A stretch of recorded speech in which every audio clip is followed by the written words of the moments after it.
I told the fella that I sold this can to that I wouldn't accept no whining, no complaints. If I sent him to him, he had to like what I sent him. No money back, no nothing. But I also told him that I wasn't going to send it till I was ready. And what I like to do with a can is I like to keep it and play it until I like it and I know for sure it's good. Well, I felt for sure this was good, but it's not. And I'll tell you what happened, and this is interesting, at least it is to me. This can, the neck, after I put it on here, I thought I had it all lined up good, but it wasn't. And so, right along here, I was trying to get this neck where it joins the can to meet up with just about where this lip is. If it is, that makes it just about right. So what I did was I cut me a little piece of oak, and I slipped it up under the neck here, ran it all the way across with the idea that that would hold that neck in place good.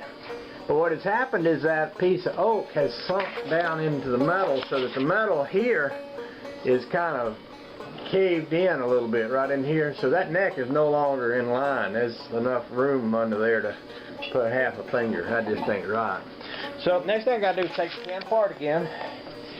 And I may do some weldage on here to reinforce this area of the can and then put it back together. And then reset the neck again. I'm going to keep doing that till I get it so that I feel like once he gets it, it won't break down on him. Because, you know, it's one thing to tell somebody that if you get something, you're stuck with it and don't expect me to send it back or fix it or anything because it's yours. But it's another thing to send them something that ain't right.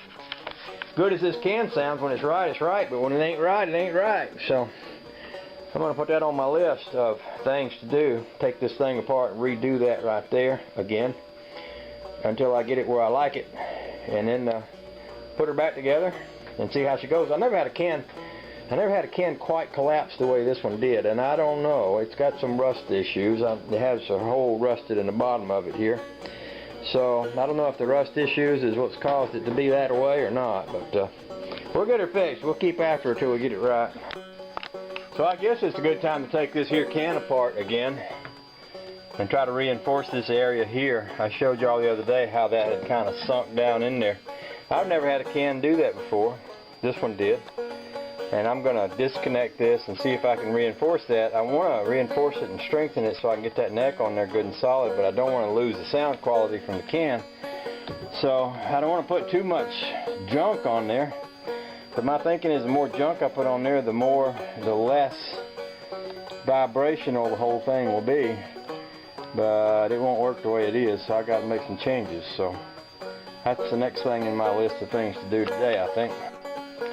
Usually what I do when I'm taking one of these apart, in order to try to keep from losing all the strings, is clamp a capo on it somewhere to hold all the strings in place while I pull it loose from the neck. Go ahead and loosen up these pegs.